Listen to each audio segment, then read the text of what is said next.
Hey y'all, welcome back into the channel. This is Webby. Glad y'all are tuning in. And as you can see, I'm back home now. Went down to Las Vegas for WrestleMania, and that was a blast. Got to meet Stone Cold Steve Austin, got to see a lot of different things. It was a great experience. But I'm here today to talk to y'all about WrestleMania 42 and the Raw after. Okay? And I'm just going to tell you, when you look at WrestleMania 42, overall, WrestleMania 42 probably could have been cut in half, because half of it was not worth WrestleMania. It was not WrestleMania worthy at all. You could have cut this show in half.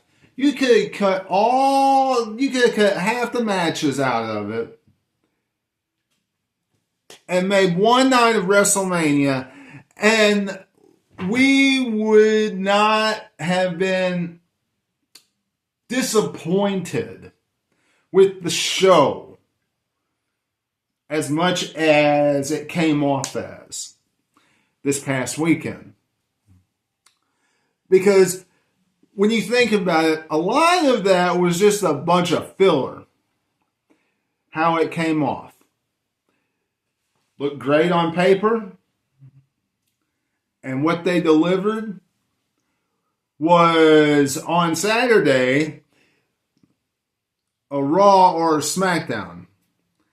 And on Sunday, they gave us the actual WrestleMania card. That's what they gave us. In a sense of, if it was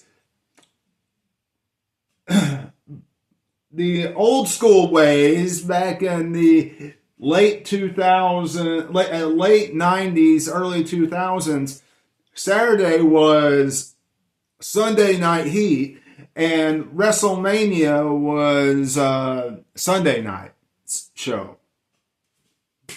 That's what we got, wrestling fans.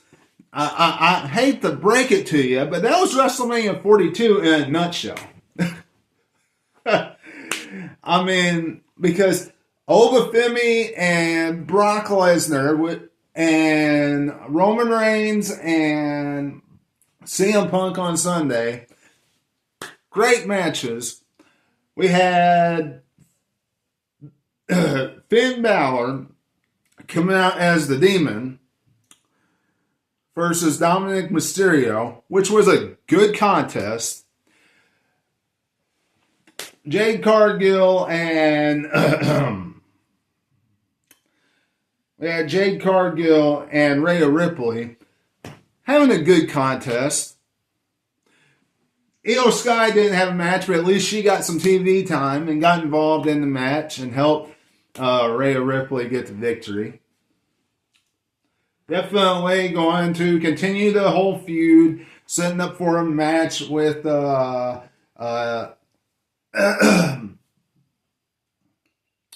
Asuka now.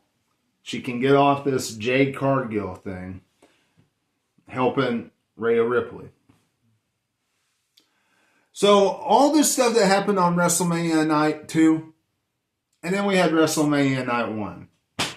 Where when we look at the best thing that happened, the thing that got us the most excited, was IShowSpeed doing a frog splash on Logan Paul through a table, and an RKO out of nowhere to Pat McAfee. That had everybody, and I mean everybody, jumping up out of their seats, including myself.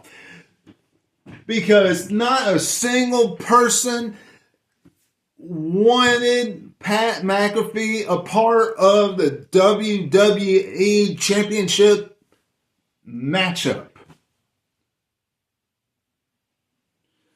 Now, we really didn't care about the jelly roll spot.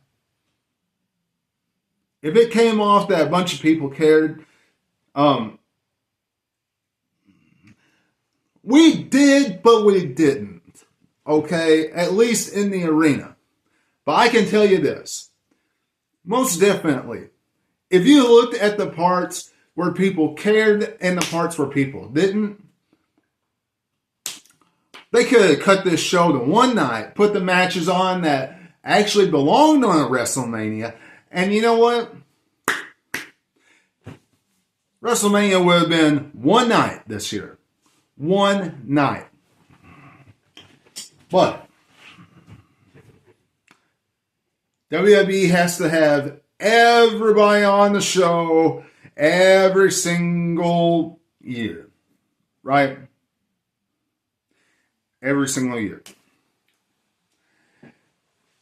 Now, these days, do they have to have everybody on the show? Yes. And they have to have every advertisement on the show. Because they had one match that was 7 minutes, and then they had 4 or 5 minutes worth of commercials. Then they had another 6 or 7 minute match. Then they had another 4 or 5 minutes worth of commercials. What happened to the days where we had commentary team doing backstage segments? Mean Gene Okerlund, Sean Mooney, Todd Grisham, Joey Styles, Taz, all these guys in the backstage area doing commentary. Even the people that didn't last very long. I don't remember what their names are, but they didn't last very long. I'll even throw Lillian Garcia back there too, because she used to do that before she was a ring announcer. The coach.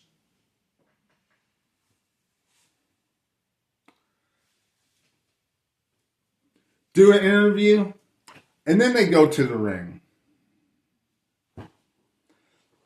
WrestleMania 8, Piper Hart interviewed each other right at the same time with Mean Gene Okerlund right in between them. And then they went to the ring. Things like that. What happened to those days? You don't have to show us an ad after every single match. You know, we get that on we get that on Raw, and we get that on SmackDown. And those are the shows that you're supposed to get that on. You're not supposed to get that on a pay-per-view. Just saying. To be in the arena, to be there live, and to have that many advertisements, I can only imagine how many advertisements you all had to listen to and watch. Just saying. And with that being said, I'm not saying that the show wasn't good. I had fun. It's better live than it is watching it through the TV. Because I'm sure I would sound worse if I had to watch this show at home. Which I didn't. But you know what? When I go to this kind of stuff, I don't go just for the wrestling. I don't. There's so much more to experience than just wrestling. So much. But you know, guys, when you think about WrestleMania, Roman Reigns became the WWE World Champ. He's the World Heavyweight Champion now. he is more than likely going to take that title and have a bloodline story going in through the summer. We already see Jacob Fatu. He's going to take Jacob Fatu under his wing. Face him at Backlash. That's a positive. Now, after that, after Jacob Fatu, who knows what will happen. But first, it's Jacob Fatu. So we're going to get more of the bloodline. I liked it the last time. Looking forward to seeing it again. Cody Rhodes versus CM Punk does not make a lick of sense. It'll be a great matchup when it happens, but right now it doesn't make any sense because of how WrestleMania Saturday ended.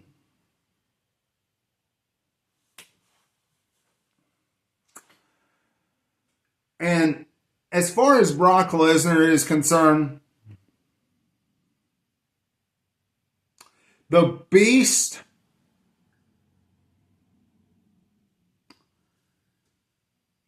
I just want y'all to know this. And y'all aren't going to like me saying this. Okay? Everybody, and I mean everybody, has been talking about how Obafemi is the one. And I'm glad that Obafemi, it was the right thing that Obafemi beat Brock Lesnar. It was. Okay? But everybody's saying that Obafemi is the one. Obafemi's not the one to beat the Beast. Brock Lesnar has been beat by Roman Reigns, Seth Rollins, Drew McIntyre, Bobby Lashley, John Cena, The Undertaker. That's 6 people. And I'm sure I'm missing some more. But that is since Triple H. That's 7 people. That's since he came back to the WWE in 2012. And since he's been on this big, huge roll. How many times can you get beat without somebody saying, okay? Now, with that being said, he'll always be the Beast. He'll always be the most dominant person to ever step foot in that squared circle, okay? Paul Heyman is right, and they should put him on the forever spot, not the now spot. But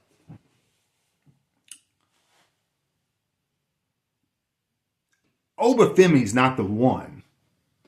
Brock Lesnar has been beaten too much. Sorry, he is. Look back in history. But it was good that Obafemi beat him. And I think this is going to help Oba a good way. Because now Oba is on a path to face Roman Reigns at some point. Because they teased it after WrestleMania 42. We'll have to wait and see if that actually plays out. But I know, guys, that would be a very impressive match. But, guys, let me know what you're thinking in the comments below. Subscribe to the channel today. Hit the subscribe button. If you are not a subscriber, I do not know what you're waiting on. I appreciate every single one of you. Every single one of you that is one and that has been following me on my journey right here on YouTube every single week. So, if you have not hit that bell yet, make sure you do so you can get notified every single time I upload a video to this channel. I appreciate it, and everybody else that's a part of this channel appreciates it as well. I'll be back with some more great reviews, and some more backyard beat down content is on your way. So look forward to that as well. But until I see you again, this is Webby. I will catch all of you on the other side. Talk to you later.